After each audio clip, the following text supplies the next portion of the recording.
I think we're all here. We'll call this meeting to order, and we will begin with the Pledge of Allegiance. I pledge allegiance to the flag of the United States of America and to the republic for which it stands, one nation, under God, indivisible, with liberty and justice for all. Okay. We will move on to approval of the consent agenda. I'll make a motion to approve the agenda as it reads. I'll second. It's been moved and seconded to approve the consent agenda. All those in favor say aye. Aye. Aye. And that's Commissioner carried. McClure, Yes, just a question. Was that to ask for a motion to approve the agenda or the consent agenda? I believe it was a motion. That was your intent, Mike, wasn't it, to approve, the motion was to approve the consent agenda? Okay, I think the first one was approve, item 2, approve of agenda. That's the one I made a motion to approve. We are not on item 3 that I'm aware of, consent. Oh, agenda. I'm sorry. I see what you're saying, Steve. I skipped immediately to item number 3. So we have just moved and seconded and approved the agenda, which has been approved. Now we'll move on to approval of the consent agenda. Okay. Is there a motion? So I'll make that motion to approve the consent agenda. Very good. And we're approving 2 meeting minutes in this motion. Just to be Correct. clear. October 13 and October 20. Commissioner Murphy, is there a second to approve the consent agenda? Yes. It's been moved and seconded to approve the consent agenda. All those in favor say aye. Aye. And that is carried. Move on to item number 4, old business. Award of the bid for equipment purchase for the Ferndale substation project. Steve, is this you? I can't hear your audio, Steve. They got demoted back to attendee for some reason. Okay. I think the same. So the audio is gone. The audio is gone for them. Okay. I can take this one, commissioners. Okay. Why don't you take that one, Brian, while we figure out the audio for both Steve and for Mike? Okay. What we're asking the commission to do is rescind the award of the equipment purchase to Wesco that was done at the last meeting. There was some confusion in who the actual distributor of the equipment was. And there was just miscommunication between staff and our engineering consultant. So we're asking to rescind the original award and then award the equipment purchase in the amount of $82,746. Award that to General Pacific Incorporated. They're the actual ones that are the distributors of the equipment. And as you will see, General Pacific's bid is actually slightly lower than the Wesco price. So if we keep doing this, the award will keep dropping in price. But we apologize for that miscommunication, and we're comfortable that this is the actual, General Pacific is the actual distributor, not Wesco. Okay. Very good. Thank you for that clarification and for the lower price. That's always good news. If there are no questions about this, we could move right to a motion. Hey, this is Mike. Hey, Mike. It's weird. They're oops.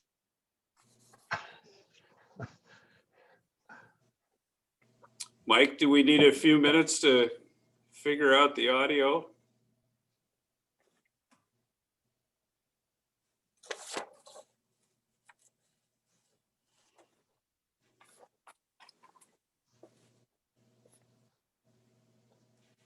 Atul, can you hear me?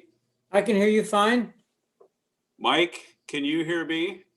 Yeah, everything's okay other than for whatever reason, we've lost Mike and Steve's sound. So we'll be working on that behind the scenes if you guys want to continue on. Unless you Okay. anticipate Mike and Steve happen to speak soon, we'll try to get that worked out really quickly. Mike, we'll go to hand signals on this. Do you have any question about this, this particular item on the agenda, item 4A? Are there any questions? No. Atul, would you like to make, Atul, do you have any questions about it? No, I don't. Would you like to make a motion and then Mike can second with a hand signal? Certainly. Yeah, I'll make a motion to award the bid to Mills Electric. For, Mike, do you second that? All right, Commissioner, did we skip ahead one? Are we still on the equipment purchase? Still on the Oh. equipment purchase.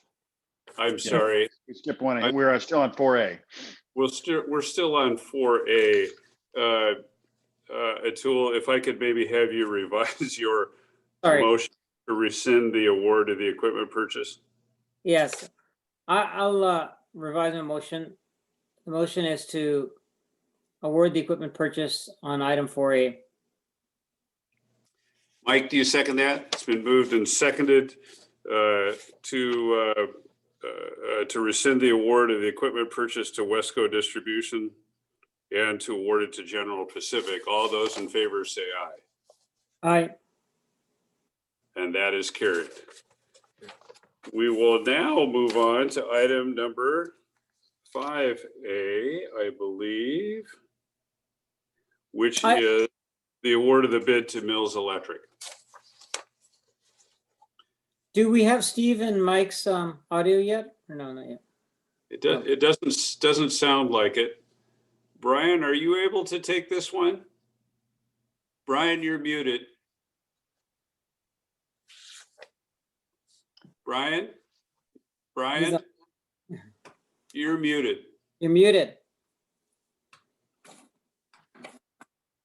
How's that? That's better. Are you able to describe this one? Yes, this is the air compressor that will increase the capacity of the air blow-off system for water plant number 1. And we're asking the commission to award the bid to Mills Electric for the bid price of $640,495. I don't know if you need any more description, but in the past, we've been using rental compressors when we needed to increase the amount of compressed air we're using and increasing the blow-off frequency. We're getting ice off the intake screens at water plant 1. Proceeding with this project and with this compressor will basically allow us not to have to use rental units, which we are also parking beside Ferndale Road. So it's a safer setup. It's more reliable setup, and it'll help us with frazzle ice conditions in the winter. This is turning into an interesting Tuesday. Yes, it is. And from what we read in the synopsis here, this is something that was budgeted for in our capital improvements for this year. Correct. Something we've been talking about for quite some time. And my notes have gotten a little mixed up here, but as I understand it as well, it's within the budget. It's within the budget requirements that we had identified in our capital improvement plan. Is that true? The engineering estimate for this equipment for this project was $805,000. And so this bid price is well under that. Very good. Very good. Since we don't have Mike's audio, Atul, do you have any questions on this? I do have just a few clarifying questions. First question is, have we already had frazzlized conditions this year? Or what are you expecting this year to be like? Boy, if I had a crystal ball, we have, Commissioner, we have not had frazzle ice conditions yet. Sometimes we'll get a quick freeze in the late November timeframe.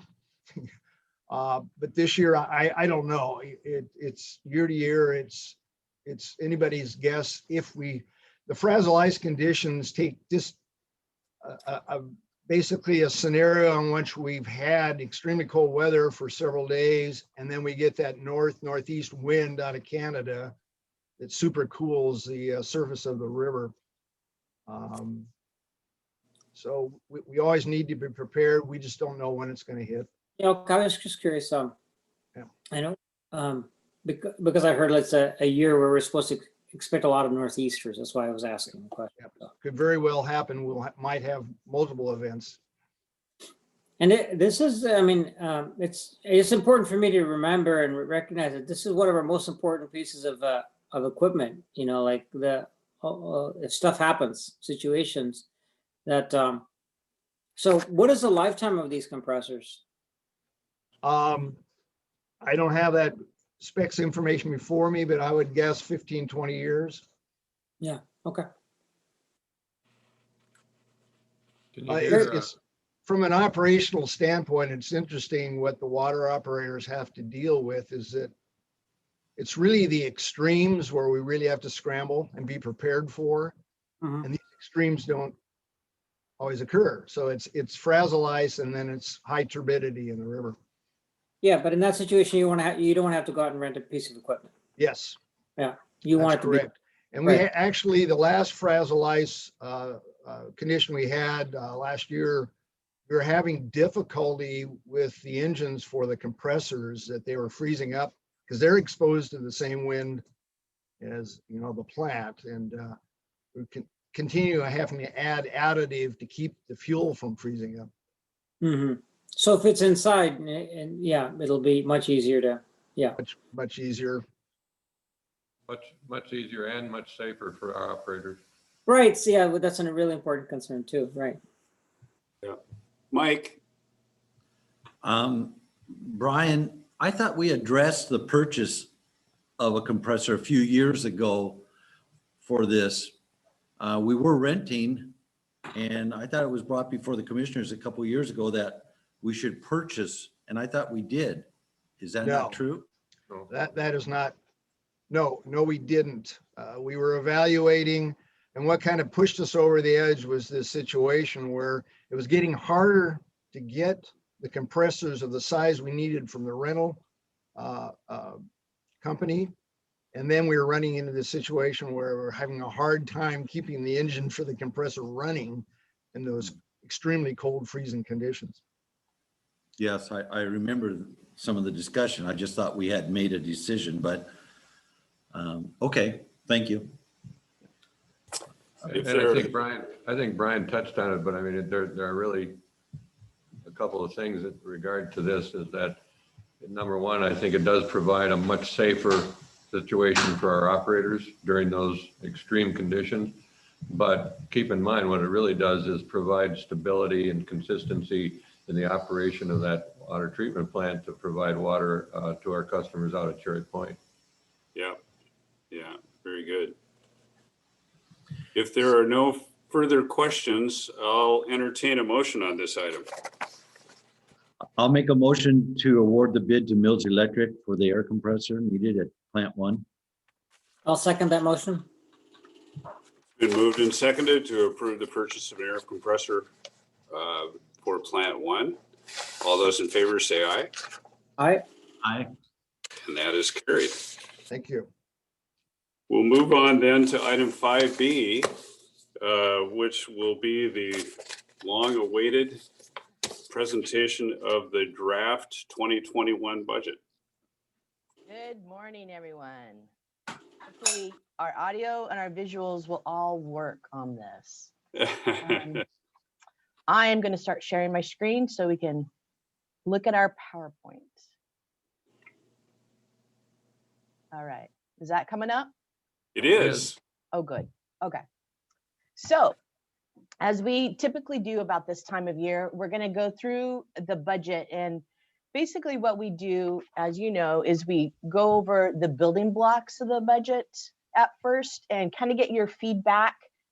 And then we incorporate all those changes along with some customer comments. And then we'll come back with you at the end of November for with a more revised budget. And since we are online, we have the budget book, and also this presentation is available online at our website.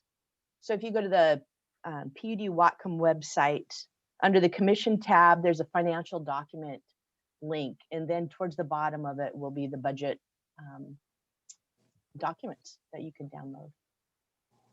Annette, could I just make a couple of comments before you get started? Sure. The part of the budget booklet packet that you've made available in hard copy to the commission if they want to pick that up, and then also online, that includes a cover letter that from me, and I just would like to reiterate a couple of things that we mentioned in that cover letter, is that this is not a typical year for us in terms of putting this draft budget together. And I give a lot of credit to Annette and others on staff for all the work that they've put into this. When it gets to this point in the budget process, it seems like a pretty simple task to just put the numbers down and align the numbers. It's not. This year's, I think, is an example of that. It's we've got a lot of things to consider, changes such as Alcoa almost closing down their operation, which means a significant drop in revenue through our water system. And then we've tried to identify a couple of major new issues in this year's draft budget, and that is around some of the initiatives or priorities that the commission has sent to us, given to us, such as broadband. And then also looking at staffing to support some of those new initiatives, but also looking at staffing over the next couple of years in terms of transition. And so all of those items come together this year that, again, is not a typical year.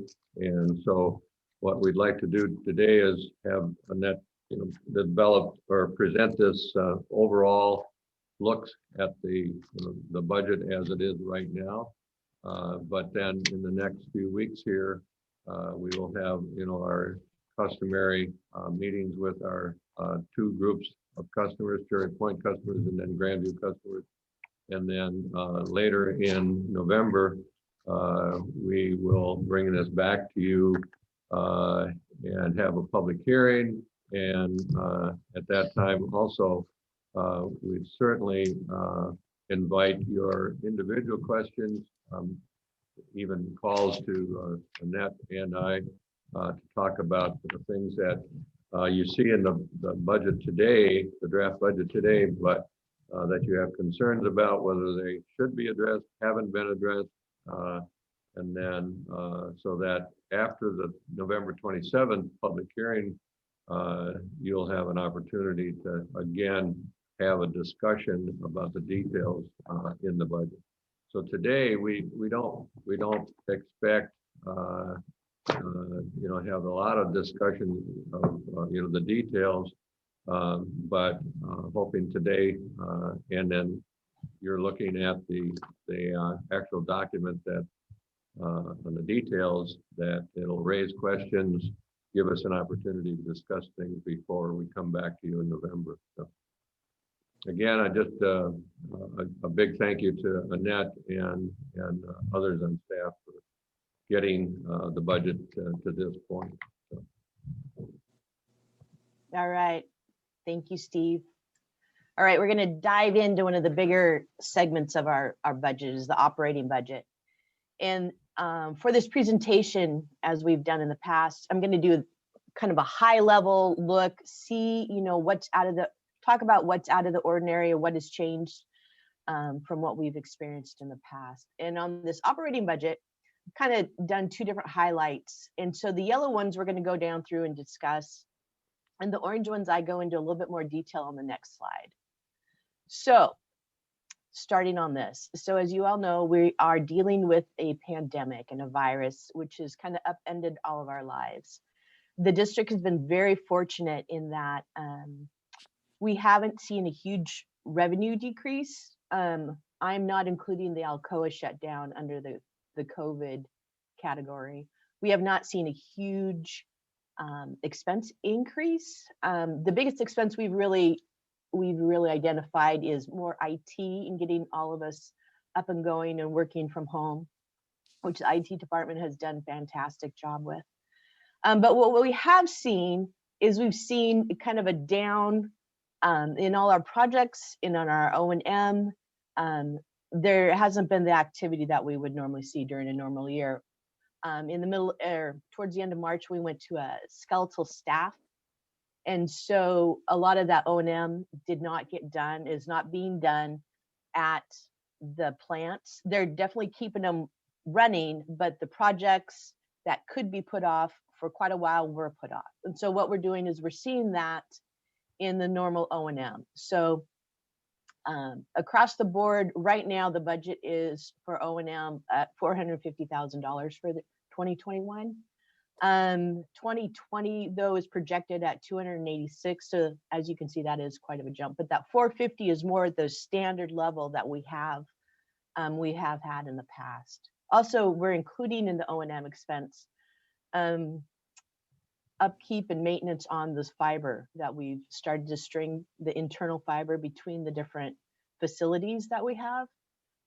So that's being added to it. Also, the extraordinary maintenance, that is always an expense that kind of jumps around each year depending on what kind of projects we have. That goes into a little bit more detail in the following slide. But that also took a hit. For 2020, we had budgeted almost $1 million for extraordinary maintenance. Excuse me. But you can see we're projecting to come in about 226. Education was also another one that took a hit. So what we did for the budget for 2021 is we just kept that budget right at the same amount at $41,000. And hopefully next year we'll be able to get a little bit more of the education that we're used to. And then the last one I have highlighted in yellow there is the miscellaneous and election cost. This is just a cost. It's a considerable cost, but it hits every other year during the election. Typically, the county's usually pretty good about getting it billed to us by the end of the year, but that could bleed over into next year on that. Thankfully, right. this will soon be over, Annette. It will soon be. Yes, and hopefully you will be here still, Jeff. That's so is there any questions on this slide outside of the orange highlighted? No, that looks very straightforward. Thank you.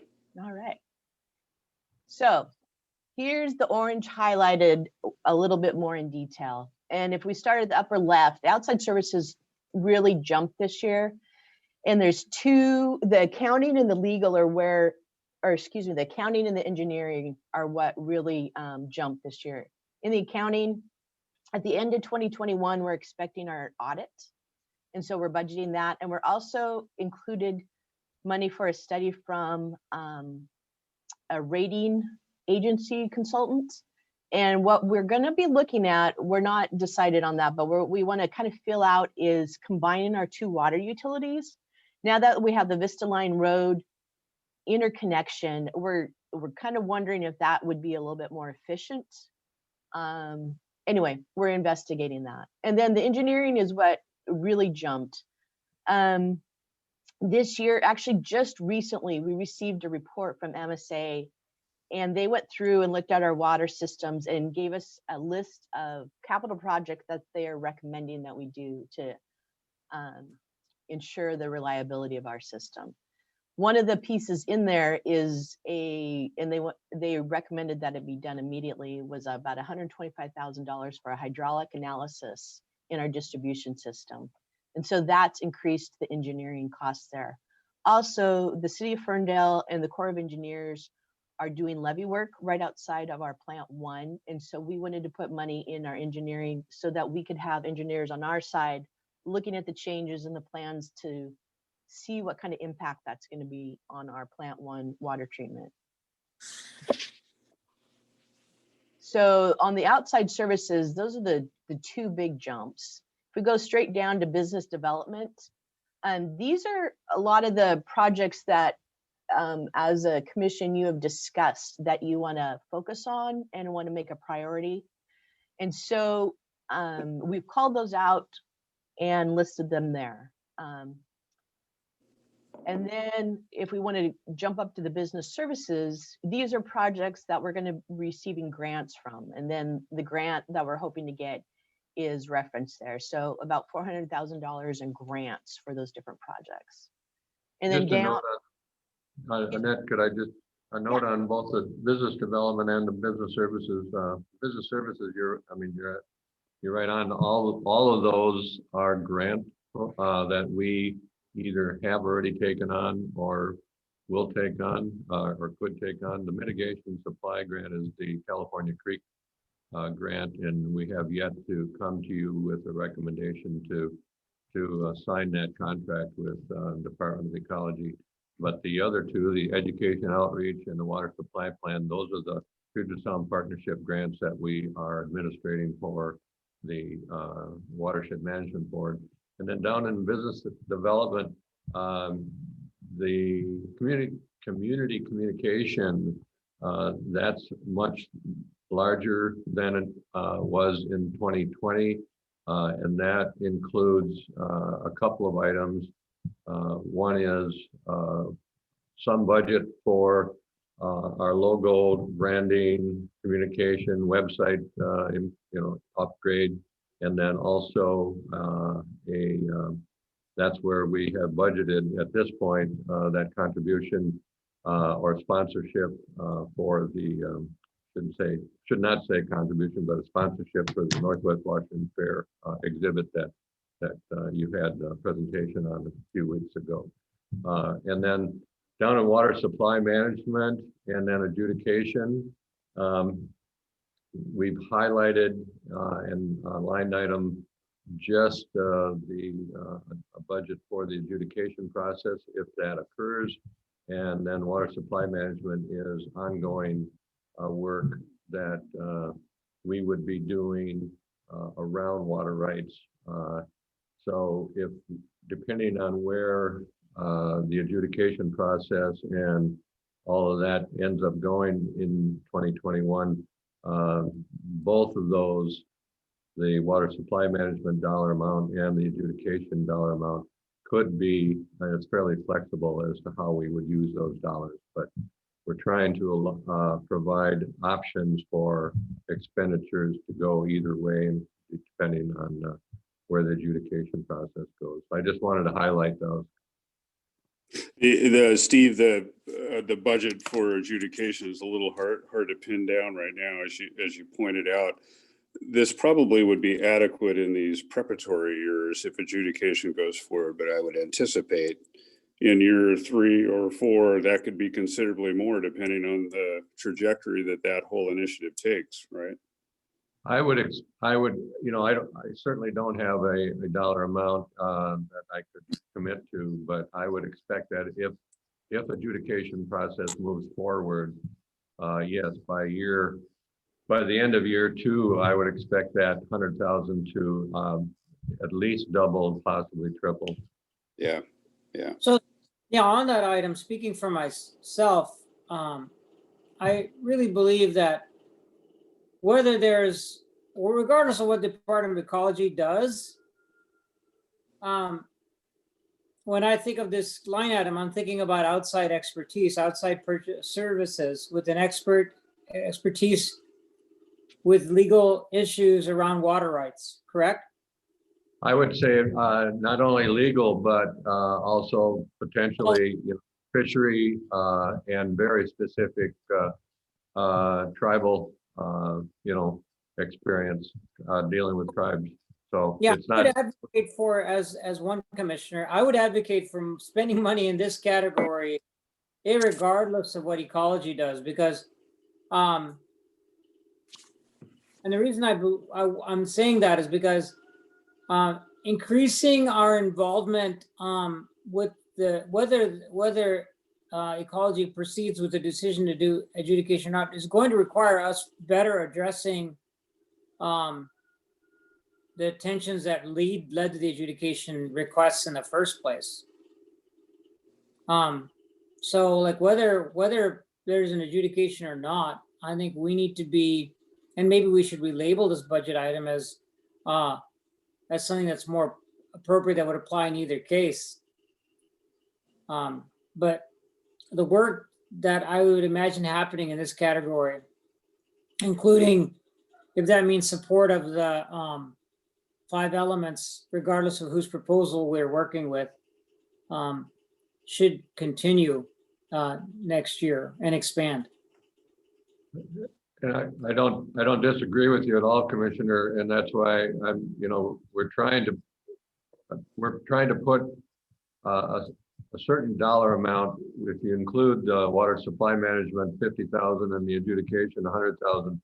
Like I said earlier, that we may not be facing an adjudication next year, and then we'd have the 150, and maybe that's not sufficient, but we'd have the 150 in the budget that we can then allocate to whatever resources, outside, internal, that we feel is appropriate or that you feel appropriate. So Yeah, and I just want to be clear that to me that would be that is an appropriate amount of money from my perspective. If there's not an adjudication decision by Department of Ecology, and the other thing is that if there's not an adjudication decision this year, it's the specter of it still exists, and the reasons behind that specter to exist still exist. So to me, that's good preventative action too, to reduce the likelihood of a combative legal process in the near future by being more proactive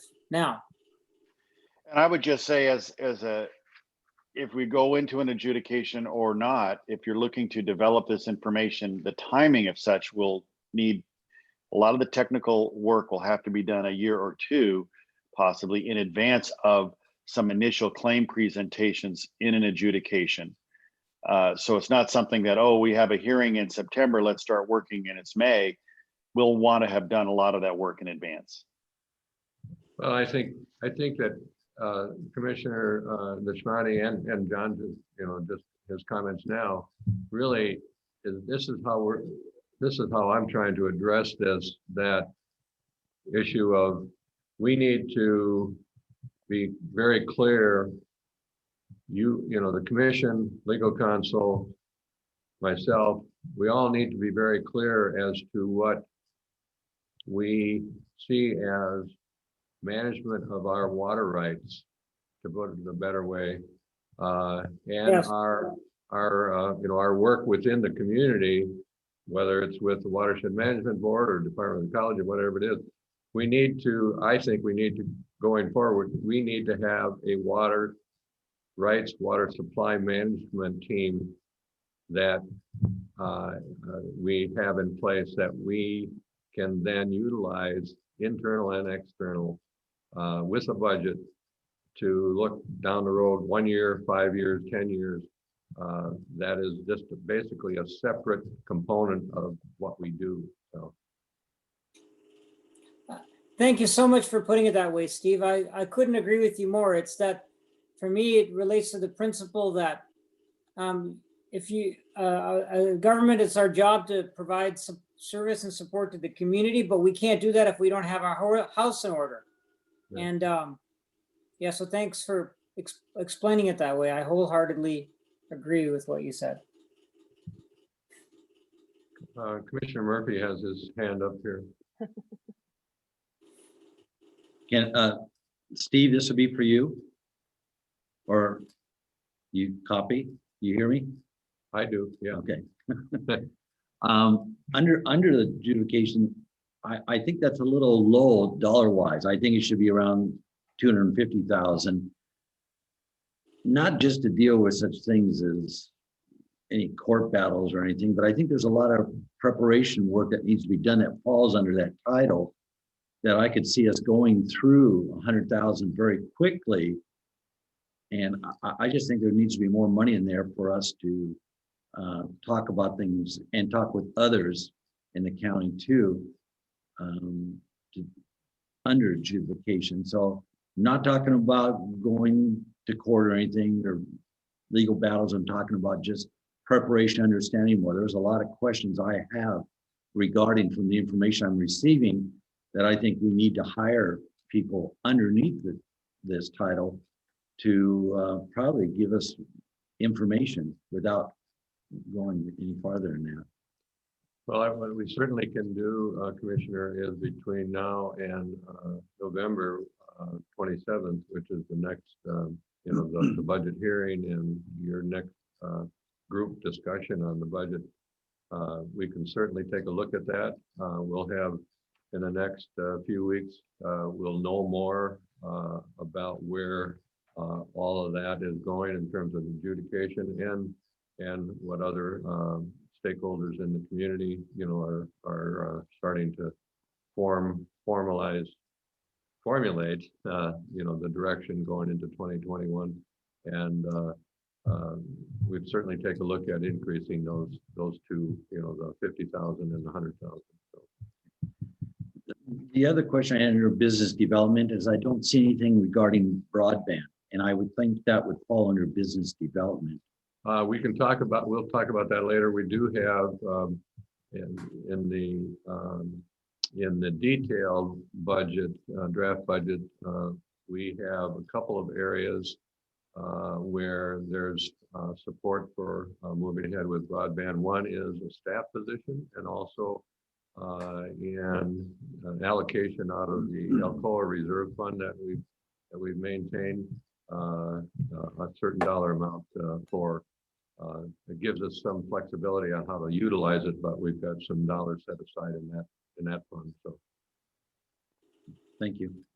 And Annette, I assume, like under outstanding services, once we get into the detail of the books that you all have put together, for instance, there'll be a breakdown of how we've allocated engineering services with a little more detail. Is that correct? Correct. Well, you can see in the budget which funds it's hitting a little bit more. Okay. 703. Yeah. Good. Do you want to cover outstanding debt? I think that's the only box we haven't covered so far. Sure. So we currently have some 2010 bonds outstanding that aren't listed here. And what we are thinking and hoping right now, we've kind of mentioned in the past, is refinancing those. Just recently became callable. So we are looking at refinancing those. We just received the schedule of events from our financial advisor yesterday afternoon. And it looks like those actually won't, we were kind of hoping for end of the year, beginning of next year. And those, according to the schedule, we're not looking until the beginning of next year. But what that would do is right now, as you probably know, the markets can swing quite a bit. But at our last analysis, that would save us roughly $300,000 a year in debt service. So we are recommending that. But when I put this together, I had assumed that we would close towards the end of the year, or pretty close to the end of the year. So I had included the 2020 bonds at the bottom of that. And that would be the refinance for the 2010. That also includes a $5 million new money issue that would be help pay for the refinery substation rebuild. And then down towards the bottom of that in the red text, if PUDs are governed a lot of different ways by the RCW, and one of them is how much non-voted debt we can issue, and that's your debt capacity.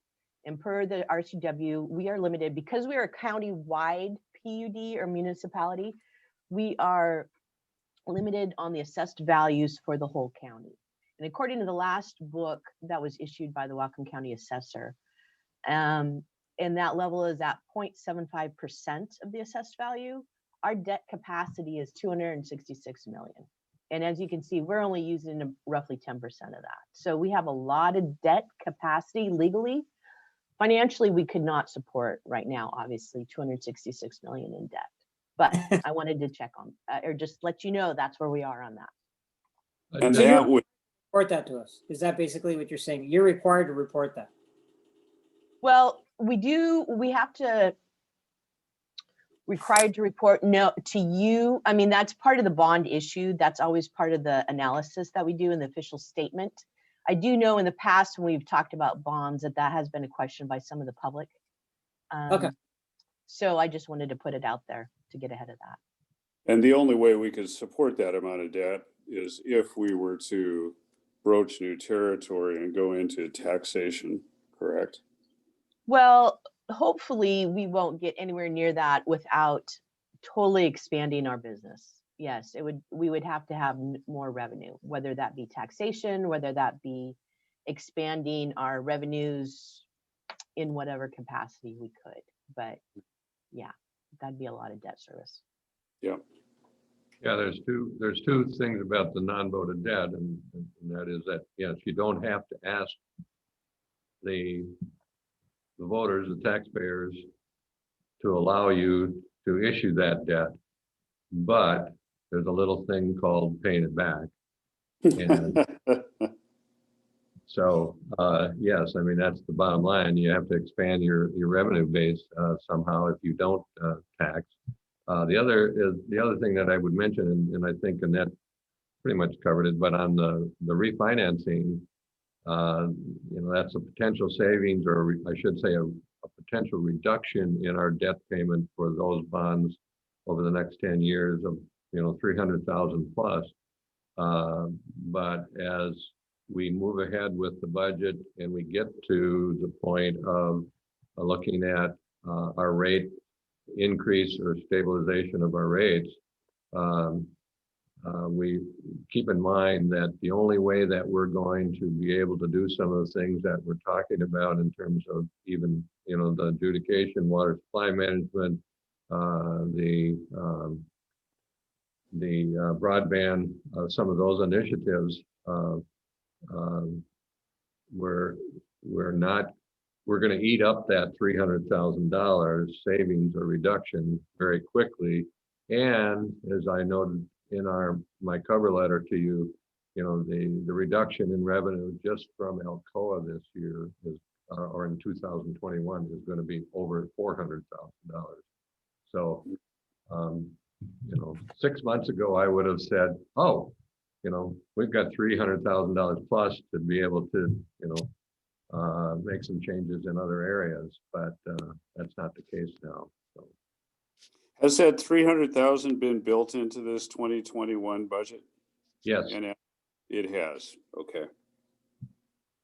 Yeah, but again, it's like everything. We're not going to actually know the numbers till we go to market. So we're just best guess scenario right now at what the numbers we think will land. Okay. All right. So going on to capital. If you have a budget book or have printed it out, that's more section 8 and 9 in our budget. The biggest ones I want to talk to you about are that first section of yellow, RW 38, 40, 41, and 43. Those are new projects that came out of the MSA report. And it was a preliminary report. We're still tweaking timelines and costs will be tweaked. But those are 4 of the projects, plus also some additional cost up in RW22, the isolation valves. We added some more money there, but those came out of that MSA report of areas that they recommend that we address in capital projects.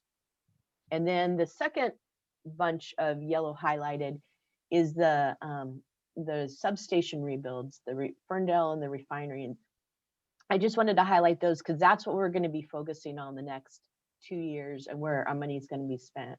That E27 refinery substation remodel, that is what I right now am issuing that additional $5 million in the bond issue would go toward, excuse me, would go towards that, the refinery substation. Any Can I, questions? just to comment on RW 38 Plant 1 rebuild. If you notice in 2021 and then again in 2022, the $730,000, those are projected cost for engineering, first level of design for the rebuild of Plant 1. And then you notice in 2023, 2024, and 2025, we see significant capital costs there, you know, amounting to somewhere around $32 million just in those 3 years. One of the things that we will be talking with you about is once we get to that preliminary design on Plant 1 rebuild, before we ask you to move ahead with the actual construction, we will want to make sure how stable, you know, our Cherry Point customers are, the large customers or new customers, if that may be the case by then, so that we align any large amount of debt going forward with our water, you know, our contracts with Cherry Point customers, so that we don't get our debt out, you know, past contract terms, so that we make sure that the revenue source is going to be there. Mhm. Steve, And just go ahead. I'm sorry. sorry, Annette. Steve, on regarding that though, if you were saying that probably by 23 we'll be going out for another bond, or 24, I mean? Yeah, that's right. So by 2020, yeah, before we would entertain actual construction bid for construction, you know, on a couple of these items, more specifically, you know, that Plant 1 rebuild, yeah, we need to go out for additional debt, and because we won't have the capacity in reserves, you know, unless we start now. And I don't think it'd be appropriate to do that because, but unless we have sufficient dollars in reserve, building our rates, increasing our rates to cover increasing our reserves, we definitely will have to go out for additional debt. And all I'm saying is that, you know, we're a little bit unlike somebody like BPA, where, you know, you want to make sure that you have your stranded cost, you know, built into, you know, your contracts. We don't have that with our water customers. So if we get to 2023 and we say, yeah, we're going to go ahead and start that rebuild, and we need to, you know, issue debt of say 31, 32, 33 million dollars to cover the cost for those next 3 years, we want to make sure that we have in our water contracts, you know, the ability for us to recover cost if one of those large customers would go out of business. That's all. Yeah, because maybe in 21 we can get together. Hopefully we can get together, even if we have to do this process, because I see a lot of expensive costs going out in the next few years, and yet we still have a lot of things in process right now that we're doing. And then the loss of Alcoa, even if we refinance our bonds and we save 300,000, it sounds like that's just going to kind of balance us out with the losses from Alcoa over time. Is that correct? It doesn't, yeah, it doesn't even do that. So really, we're just barely, you know, it's not like we're going to have extra money. It's just that that's just going to offset a few things where hopefully we don't charge our customers, ask for more from them because of a loss of one customer. So I would like to really encourage us getting together in 21 to discuss these large commitments. We may have to do a priority because we have a lot of things we're facing, and I would like for the commissioners to discuss all those to give you direction on what's the most important, whatever that may be at this time, and give you a list. Well, I think when we get, I agree, I totally agree with that. And as we move ahead with, you know, the budget this year, and we get through the end of December, and this budget hopefully will be adopted, we move into 2021. We need to have a good look at, another good look at your strategic plan, and what are the focus areas, the areas of focus that we need to look at. The other is that, yes, I mean, looking at 2021, 2022, just looking at the, Plant One rebuild, we've got some time there. We're seriously, and even if we proceed as this capital budget appears now, we wouldn't be asking you to make any decisions on that Plant One rebuild construction bond financing until at least the middle of 2022. Thank you. All right. Annette, you want to proceed? Yes, thank you. Actually, that is what I was going to, my comment is that we would be issuing bonds again out when we're getting in the 24, 25 range, we would have to issue bonds. So you covered it. All right, extraordinary maintenance. This is a list of what the projects we have going for the next 5 years. This changes. They're O&M maintenance projects, but because they're the higher dollar amount, we like to call them out just so we can see what they're doing. Nothing new or highly suspicious here.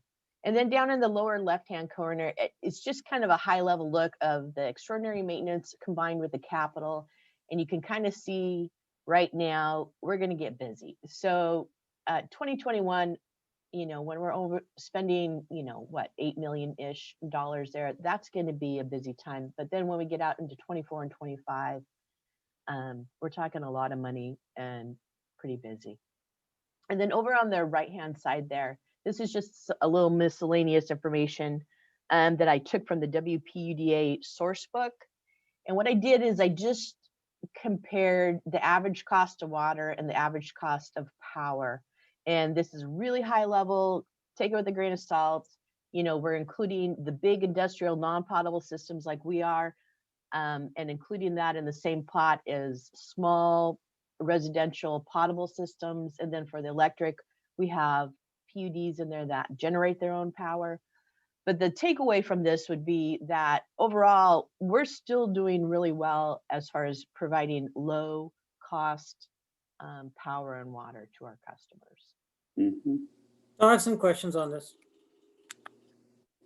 So 2021 is 250 because we're doing it for both 20 and 21 in 2021. Is that why? For the high head pump rebuild? Oh, why did that drop? Well, it's 250 because it's 2 years of it, or I'm confused. Why is it higher into 2021? I'm just wondering. Brian, do you want to comment on that one? Unmute yourself first.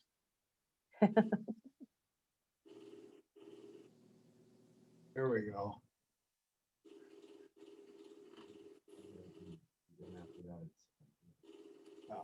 Yeah, Dwayne just informed me on this one, but next year, the 250 is for a high head. Following year, 2022, we'll just be doing the intakes, which are smaller pumps. Okay. If that answers your question, or it does. Yeah, the high heads are a lot more expensive, a lot bigger pumps. And while I have you on the line above it, the reliability upgrades, what are those reliability upgrades? Yes, in 2021, we'd finish up engineering and then we start construction. For D station, we need to replace the main valve there and redo the piping at D station, because currently the only way we can work on some of the equipment in D station is to shut off the water flow to BP. And so with this upgrade, we'll be able to have bypass piping that we can work on, whatever it's a valve or something else, we can work on it without stopping water flow into the BP ponds. Okay. So typically you have to schedule that during an outage, Yes. turnaround. Or do a quick project where we only, we fill up the ponds to maximum and then we shut off the water, valve it off, and then do the work and then, do the work quickly. But if we're doing any major project there, we have to starve the ponds for water currently. And then the top item in this list of extraordinary made the settling ponds. Yes, Those are the settling ponds at our facility and where the office is, right? yes, both, it's the 2 ponds at plant 2 and the 2 ponds at plant 1. Okay, there's 2 at plant 1 as well, right? I remember. Okay. And why is that so why is that so expensive? I'm just curious. What's the cost of that coming from?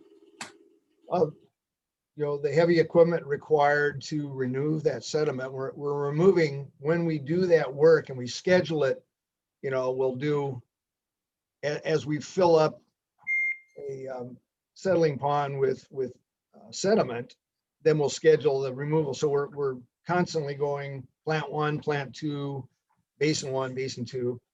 But we're removing several thousand cubic yards of material when we do this. And Every so year. it's removal, it's the contractor has to have some place to dispose of that sediment as well. So And how much material, I mean, how many times a year do you clean a typical settling pond? once, we'll typically schedule it for late summer because we need to dewater that basin before we can remove the settlement. So basically this, the typical budget is for 4 cleanings, for 4 settling ponds, basically. No, that budget's for sediment removal from 1 settling pond. Oh, you only clean 1 settling pond a year of the 4. Yes, So the settling pond does last for 4 years then, the typical settling yeah, pond. we can move around which pond that we deposit the sediment in each year. So we just stagger the work amongst the 4 ponds. Okay, thanks for that. I appreciate that. All right. So moving on. Reserves. All right. So in 2017, we passed a financial policy. It set some standards or bars in our budgeting, and in the operating, we set the bar of having 60 days of operating expenses. In capital, we set the bar at having 1.5% of what our capital assets are as our minimum reserve. And since those change every year, you expect that to change, and you can see the change over on the right-hand side there. Part of that financial policy was our emergency reserve, and we would say that during budget time, we would present this to you for any adjustments that you felt were necessary. So we've had it at $350,000 for quite a while. We feel that's still a good number. That was actually tested a couple years ago by a line break that we had, you probably remember. And that cost of that line break came in right about $350,000. The only other adjustment we are proposing for this year is under electric, the operating reserve.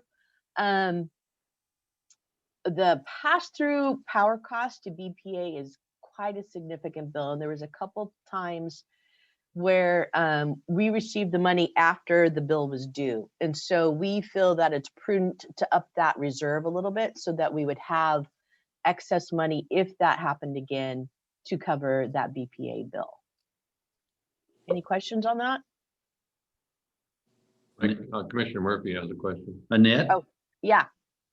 Yeah, seeing the size of our budget for each year, and whether it's water or electrical or even Grandview, and the percentages that are being set aside for that, they seem to be quite low in percentage wise. I mean, shouldn't we be reserving more money? I realize you explained it well, the 350 as we test it with that broken water line. But I think our reserves are going to be for more use than just replacing emergency, isn't it? or shouldn't we? Or Steve, you might want to jump into this because I think reserve is more than just fixing a broken water line, which was a good example, but I think it's more than just emergencies.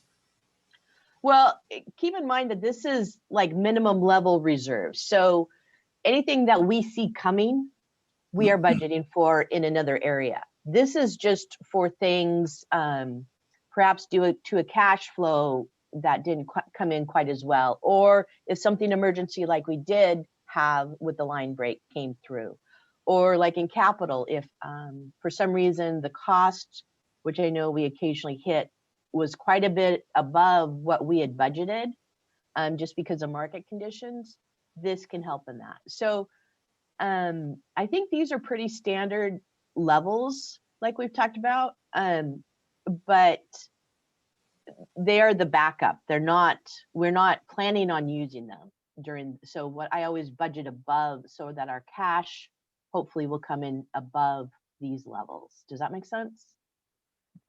Yeah, I understand.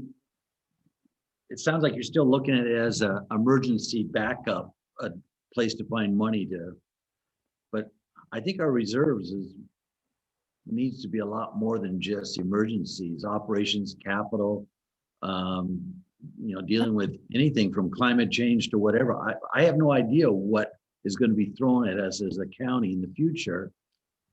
Yet how prepared should we be for that future?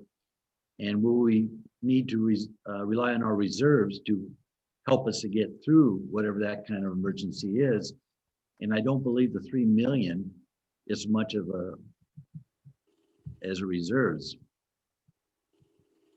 All Well, I right, think well, that we can talk about I know there's no answer. It's just that, you only have so much to work with, and I realize you're spreading it out. And as I look over the budget and see how many line items there are, it's amazing that you can balance all that out. So I realize the money probably really isn't there, to say plan for a $10 million reserve or even a 5 million. But I get what you're saying. I'm just sharing what's on my mind. So I'm not asking you unless you have a magic hat that you can pull money out of. No, I do Yeah. not. that's the feds and the state, they do that. I mean, This is a difficult one to know exactly what to do. I know that, Robin has constantly encouraged us to take a close look at our reserves. Frankly, it's difficult to know how to get a feel for it. Short of looking at other similar organizations to see what their reserve policies are. Short of that, I guess we could do a little game playing. What's the likelihood of a major earthquake occurring? What's the likelihood of one of our major customers shutting down suddenly? What's the likelihood of a cyber attack? All of those are difficult to quantify, I guess, but it may be useful to do a little bit of that kind of disaster scenario planning, just to stress test what our reserves are. But I think as a starting point, perhaps we've already done this, Steve and Annette, but taking a look at similar size PUDs to see what their reserve policies are. We've done that, and I'm not in great detail, but we have looked at some of that. And the challenge is, and maybe that's not the way to say it, but we say it over and over and over and over again, is that we are unique, in terms of our customer base, the numbers, and the potential for, as the pandemic has showed, a lot of the larger PUDs that serve, have a customer base in literally tens of thousands, what the potential need is for cash flow and so forth under certain conditions. We have so few customers that it's very difficult to just compare ourselves to another PUD or a co-op or a municipal utility that has similar amounts of revenue. You may have like a Skagit PUD, their revenue is about the same as ours, but it's spread over tens of thousands of customers. And so when we look at our potential loss of revenue, whether it's short-term or a reduction, like Alcoa shutting down, we're looking at, one-off, if you would. The one area that I think we still need to consider looking at in terms of reserves, though, is the customer reduction. Annette's put this 200,000 in the last couple of years with the concern, not so much about an Alcoa or a BP or a Phillips 66 shutting down, but we've got one other customer that is still paying a contract demand charge that no water usage. That one customer, our revenue from that one customer is 3 times that 200,000. And I think that we may want to look at increasing that customer reduction reserve by some dollar amount. And keep in mind that then if we don't experience that customer reduction or going out of business or terminating a contract, or we see new customers come on board, that we can level that revenue base or that revenue out somehow, then I think we can take a look at whether or not it's needed. The other is that I get back to this. I get back to what we've tried to do over the last 10 years is look at those reserves, like the customer reduction reserve, as a way to level off increases to the other customers if somebody like Alcoa or a big landowner like SSA, if they terminate their contract. The way our rates and contracts really read is that the other customers will assume that that loss in revenue, and so we've always tried to look at it that way. But at the end of the day, I think that's the area that we should possibly take a look at, is increasing that customer reduction amount. That gives you, the commission, and the PUD some flexibility in looking at rebuilding major capital projects and bonding and so forth. So anyway, long-winded comment, but I think that's the area that we should really be more concerned about. And couldn't that, even if we said $200,000 per year, couldn't that be a fund that builds over time as opposed to just being a rolling $200,000? Absolutely. And I mean, that's it could. And I mean, our friend Rick Miracle always says, don't just build a petty cash fund for, a slush fund for the PUD to do whatever they want with customers, money. But I think that at the end of the day, it's really more of giving the commission and the PUD much more flexibility in planning for the future, and doing what's actually, at the end of the day, what's really best for the customer. Without those kind of reserves, it reduces your flexibility. But I'm sorry, go ahead, Mike. Well, I understand what Steve's saying. I agree. And I guess my difficulty is when our community looks at us and considers, well, here's a public utility district of Whatcom County. I came from Eastern Washington State, not me, but they. And I was in Chelan or Grant or even down in Everett, Snohomish area. Those are gigantic PUDs. We are nothing like them. And so again, out of all the PUDs in Washington State, we are really, really a unique PUD.